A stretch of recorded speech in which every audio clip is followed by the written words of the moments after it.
Hello, bachcho. Let's read this question. So this question says the relative permeability of a glass is 3 by 8. The dielectric constant is 8.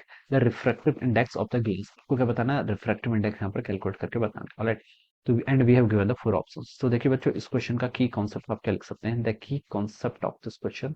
इस question का की concept of refractive index लिख लीजिए. क्या लिख लीजिए? Refractive index. Okay. Refractive index of the glass हमें यहाँ पर कैलकुलेट करके बताना है. ऑलराइट. तो चलिए इस क्वेश्चन को स्टार्ट करते हैं. तो देखिए बच्चों, हमें यहाँ पर रिफ्रैक्टिव इंडेक्स बताना है. आपको यहाँ पर रिलेटिव परमेबिलिटी गिवन कर रखी है और डाइलेक्ट्रिक कांस्टेंट यानी कि आपको रिलेटिव परमिटिविटी भी गिवन कर रखी है. ऑलराइट. रिलेटिव परमेबिलिटी देखिए क्या होती है आपकी न्यू आर, ये आपको 3/8 के इक्वल गिवन कर रखी है. और आपको डाइलेक्ट्रिक कांस्टेंट या फिर इसको हम क्या बोलते हैं, आपका रिलेटिव परमिटिविटी, इसकी वैल्यू आपको 8 के इक्वल गिवन कर रखी है. ओके. दोनों एक ही चीज है. ओके. डाइलेक्ट्रिक कांस्टेंट और रिलेटिव परमिटिविटी. आपको रिफ्रैक्टिव इंडेक्स बताना है. रिफ्रैक्टिव इंडेक्स का देखिए आप, रिफ्रैक्टिव इंडेक्स देखिए अगर आप ऑप्टिक्स के थ्रू बता सकते हैं, वी इक्वल टू कितना होता है, सी बाई एन के होता है, और एन कितना हो जाएगा, कौन सा, सी बाई वी के इक्वल हो जाएगा. ओके. सिंपली ऐसे बता सकते हैं. ओके. लेकिन अगर हम यहाँ पर से देखें तो देखिए हमें पता है जो स्पीड ऑफ लाइट होती है इसको हम कैसे लिखते हैं? 1/न्यू naught epsilon naught times. Okay. C क्या है? ये आपकी वैक्यूम है. Speed of light in vacuum. Vacuum में हम बच्चों कितने लिखते हैं आपका? वैक्यूम. Yes, vacuum. ठीक है.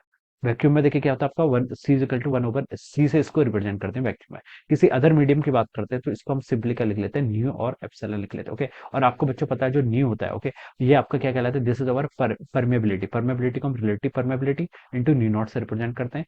सिमिलरली आपका परमिटिविटी, इसको हम एप्सिलॉन आर और एप्सिलॉन नॉट से रिप्रेजेंट करते हैं. तो इसको अगर मैं यहाँ पर ऐसा रिप्लेस कर दूं, ठीक है, ये in any other medium. Okay. Other medium में यहाँ पर लिख लेते हैं. Okay. In any other medium का आपका ये फॉर्मूला होता है. ओके. ये आपका फॉर्मूला होता है. ओके. न्यू को देखिए मैंने यहाँ से न्यू नॉट और न्यू आर लिख दिया. एप्सिलॉन को मैंने यहाँ पर से एप्सिलॉन नॉट और रिलेटिव परमिटिविटी से ऐसा रिप्रेजेंट कर दिया. ओके. अब देखिए यहाँ से 1/न्यू नॉट और एप्सिलॉन नॉट, ये टर्म आ गई, ये तो आपका सी के इक्वल हो जाएगी. डिवाइडेड बाय अंदर क्या बच गया आपका? डिनोमिनेटर में आपको बच गया, डिनोमिनेटर में आपका न्यू आर और ई आर बच गया. ओके. तो ये जो टर्म होती है हमें पता है, देखिए V equal to C by N के इक्वल होता है. तो यहाँ से जो आपकी टर्म आती है इसे हम क्या बोलते हैं? आपका रिफ्रैक्टिव इंडेक्स. ओके. ये टर्म आपका सी बाई एन के इक्वल होती है. और एन क्या कहलाता है? आपका रिफ्रैक्टिव इंडेक्स. तो ये आपका रिलेटिव परमेबिलिटी और रिलेटिव परमिटिविटी का रूट टाइम्स हो जाएगा. ओके. तो ये फॉर्मूला आप यहाँ पर डायरेक्ट पुट कर लीजिए. ओके. एंड आपका रिफ्रैक्टिव इंडेक्स कितना हो जाएगा?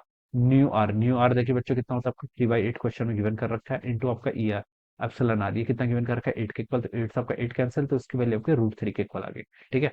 √3 आपका 1.73 के इक्वल होता है, 1.732 के इक्वल होता है. So this will be the answer of this question. Okay. तो बच्चों कौन सा ऑप्शन मैच कर रहा है? आपका ऑप्शन सी मैच कर रहा है. So we can say that option C will be the right answer of this question. Okay. So this is how we will solve this question. So I hope you all understood this concept. All the best and thank you so much.